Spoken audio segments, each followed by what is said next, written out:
que ce que tu as appris jusque-là. L'énergétique et le Reiki m'ont permis, au travers des déconstructions de croyances et au travers des déconstructions de schémas récurrents ou de vieux fonctionnements, m'ont amené à percevoir que quand tu places ton attention sur ce qui fonctionne et sur la lumière vers laquelle tu veux aller, alors la vie pose des choses beaucoup plus fluides dans ta vie. En tout cas, elle te permet de traverser les expériences qu'elle t'amène avec beaucoup plus de légèreté, même si ces expériences sont beaucoup plus importantes ou beaucoup plus puissantes. C'est-à-dire que moi, je me suis rendu compte de la priorisation et du degré d'importance de ce que je vivais à l'époque, où un tout petit truc me mettait dans des états chaotiques pendant des jours, et où aujourd'hui, quand je vois les épreuves que j'ai récemment traversées, les défis que j'ai dû dépasser et les journées avec des énergies plus ou moins agréables qu'on est amené à rencontrer, je me suis surprise à conscientiser qu'en fait, quand tu descends dans cet état émotionnel, c'est un peu comme si tu pouvais t'y préparer. C'est-à-dire que quand ça arrivait avant, tu te disais, mon Dieu, qu'est-ce qui se passe? Je comprends rien, je sais pas comment je vais faire. Et aujourd'hui, les outils qu'on acquiert par l'énergétique, entre autres, et le Reiki est vraiment une grande aide pour cela, permet de prendre du recul et de sortir de la situation, comme si finalement c'est quelque chose que tu ne vivais pas. Alors, ça ne veut pas dire que tu n'es pas concerné, ça ne veut pas dire qu'il n'y a pas d'émotionnel en jeu, et ça ne veut pas dire que tu masques ça sous un tapis, que tu caches ça dans un coin. C'est juste que ça te permet une prise de recul qui est juste énorme. Ça veut dire que tu n'es plus impacté de la même manière, voire plus du tout. Et que ces directions dans lesquelles tu vas choisir d'aller, ça va être important d'aller vers ce que tu veux créer plutôt que ce vers quoi tu aimerais lâcher.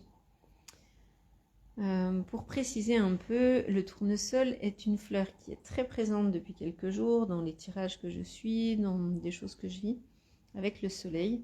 Et en fait, il est vrai que le tournesol, en fait, il ne se tourne pas vers l'ombre, il se tourne vers le soleil et il le suit pour évoluer.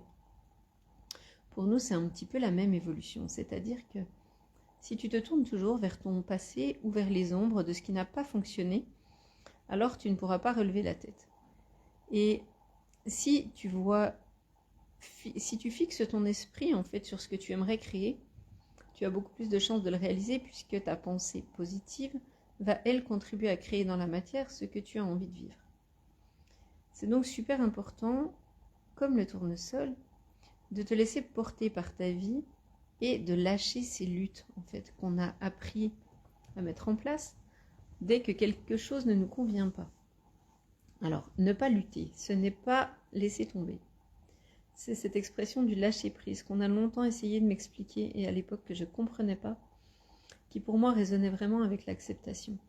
C'est-à-dire que c'est des termes qui pour moi, tant que tu ne les as pas vécus, sont très difficiles à comprendre. C'est comme si tu dis à un bébé, si t'inquiète, quand tu vas marcher, ça va te faire telle et telle sensation dans les jambes. Tant que tu n'as pas marché, que tu t'es pas mis debout, tu ne sais pas à quoi ça ressemble, même si on te le décrit très bien.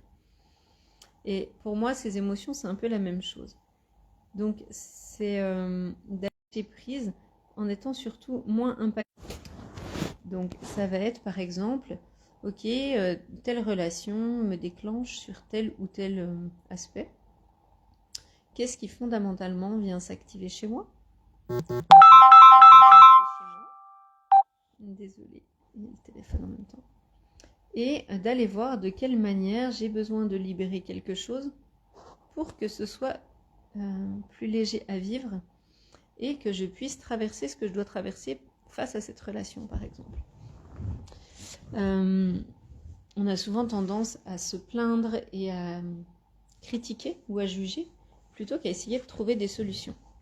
Et je crois qu'en fait, l'atout numéro 1 est un peu là, c'est que si tu remets toujours tes décisions et tes actions dans les mains de l'autre, en le rendant responsable de ce que tu vis, en te disant que toutes les expériences que tu vis sont faites contre toi, alors je pense que ce sera beaucoup plus difficile d'avancer. il y a un moment, est-ce que quand tu fais les choses, peu importe les choix, les actions, les décisions que tu prends, est-ce que tu les fais pour embêter l'autre ou est-ce que tu les prends en rapport à toi parce que tu penses que c'est bon pour toi et que ça te fera du bien? Est-ce que les décisions et actions que tu mets en place sont vraiment faites par amour? Alors, dans l'amour de toi en premier, et dans une intention d'amour envers l'autre. Quand je parle d'amour, c'est pas uniquement l'amour amoureux de couple. C'est est-ce que ton intention elle est juste pure et bienveillante? Est-ce que ce que tu vas faire, dire ou réaliser, ça aura un impact positif sur la personne? Est-ce que ce que tu vas partager, ça va servir et contribuer à la personne ou est-ce que plutôt ça va lui desservir? Et est-ce que tu le fais de la bonne manière pour toi? C'est-à-dire, est-ce que tu te respectes?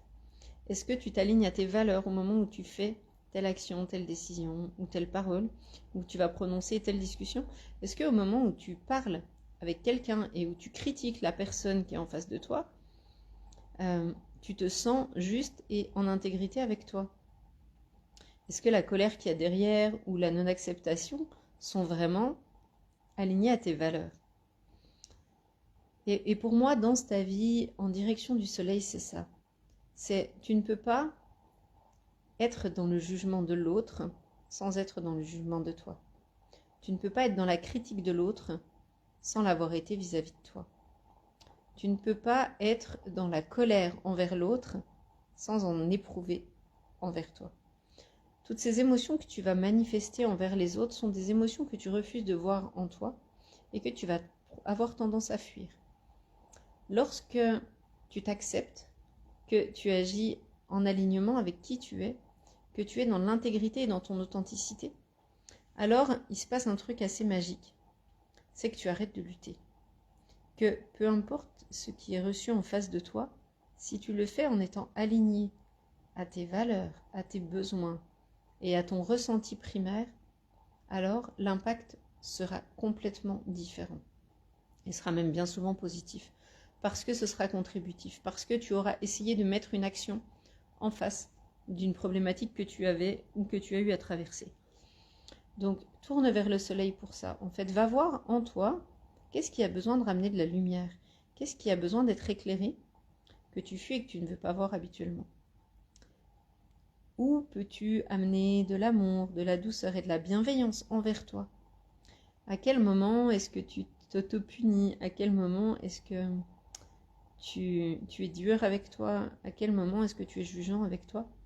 Sachant que de toute manière, tu fais simplement du mieux que tu peux avec ce que tu as appris à aujourd'hui. Ce sera différent demain, ce sera différent après-demain, parce que tes pensées auront déjà évolué, parce que tu auras entendu des discours peut-être qui pourront t'impacter et t'inspirer, peut-être parce que tu auras partagé avec de nouvelles personnes qui auront amené d'autres visions sur ce que tu traverses, peut-être parce que tu seras seul et que tu auras ressenti en fait des émotions dans ton corps qui, n'étant pas forcément agréables ou que tu auras appris à comprendre, pourront juste t'aider à avancer au lieu de te plomber.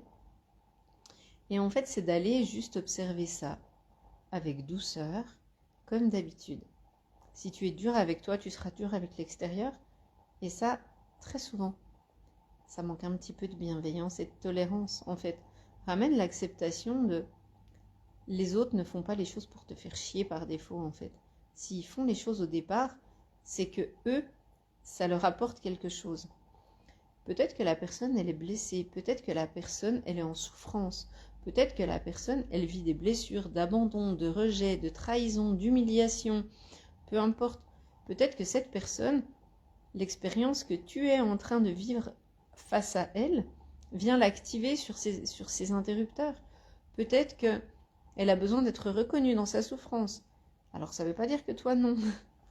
Ça veut dire que ce que j'essaye de te dire, c'est pas de trouver des circonstances atténuantes pour justifier des réactions des autres.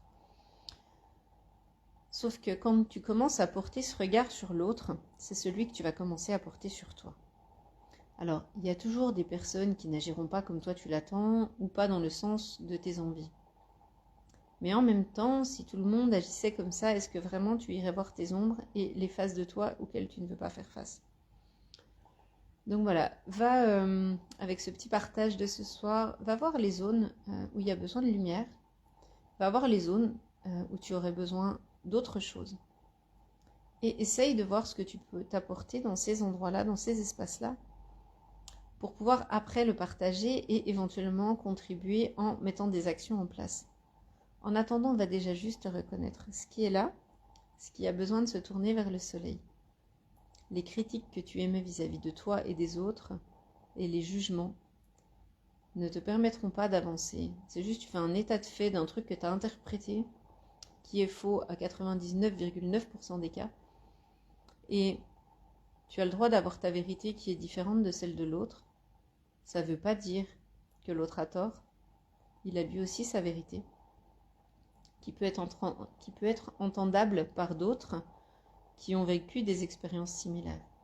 Donc, accepte d'aller observer ça, au lieu d'être dans la réaction de l'ego à chaque fois, au lieu de démarrer au quart de tour parce que là, ça ne te plaît pas, parce que c'est pas comme ça pour toi.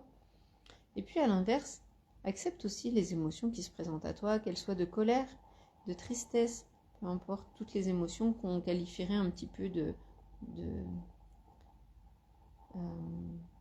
qui seraient un peu plus destructrices pour toi au niveau de ton corps si tu ne les évacues pas et les accueilles pas. Ces émotions qui vont, elles, aller créer des désordres, en fait, si elles ne sont pas entendues. C'est vraiment des cadeaux pour toi aussi, donc permets-toi de les accueillir, de leur ouvrir la porte, et permets-toi de leur laisser l'espace dont elles ont besoin pour s'exprimer aussi. Si tu réprimes colère et tristesse, par exemple, ben, tu pourras beau te tourner vers le soleil, en fait, ça ne marchera pas parce que tu n'auras pas regardé ce qu'il y avait dans l'ombre.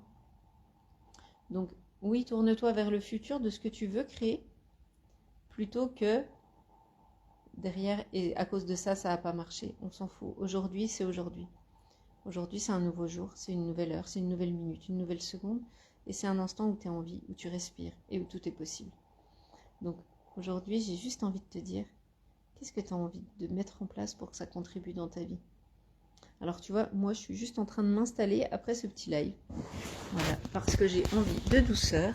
Et du coup, je te partage juste mon petit moment. Voilà, je me suis servi un petit verre avec un petit bouquin au coin des bougies et je compte bien contribuer à un moment tranquille de calme parce qu'on a besoin de se faire du bien, de s'accueillir dans ce qu'on traverse et qu'on a le droit d'oser en fait.